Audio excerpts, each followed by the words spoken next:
Bonjour, Gaëtan Merriot, donc je suis en dernière année de doctorat à l'Université Blaise Pascal, partenaire de Claire Volk, au laboratoire de psychologie sociale et cognitive, l'APSCO, à Clermont-Ferrand. Donc je réalise une thèse financée par le LabEx Claire Volk qui porte sur la perception des risques, l'incertitude et la prise de décision en situation de catastrophe naturelle liée au volcanisme, sous la direction de Martial Mermillot, Laurie Mondillon et Jean-Luc Le Pennec. Nous nous sommes intéressés au comportement et à la prise de décision lors de catastrophes naturelles, et plus particulièrement à celles provenant du volcanisme. Parmi les nombreux éléments qui vont influencer notre perception et nos prises de décision, les émotions jouent un rôle important. En soi, ce qu'il faut comprendre, c'est que les émotions vont réellement influencer nos choix et notre façon de percevoir une situation. Évidemment, dans une situation de catastrophe naturelle, une situation de crise, nous allons forcément avoir des émotions négatives telles que la peur.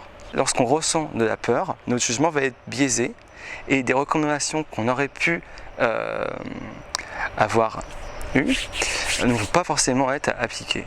Et le but est de savoir comment empêcher ça.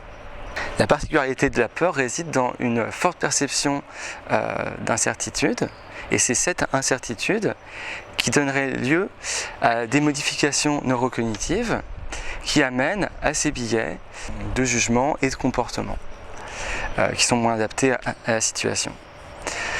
Ce qu'il faut comprendre aussi, c'est que une situation incertaine va amener aussi à de la peur.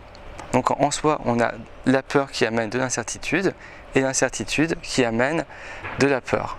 Donc en théorie, avec nos travaux et les travaux qui proviennent de la littérature sur le sujet, lorsqu'on introduit de la certitude, on devrait pouvoir réduire ces mécanismes et amener à de meilleures décisions parce qu'on a un traitement qui serait davantage heuristique.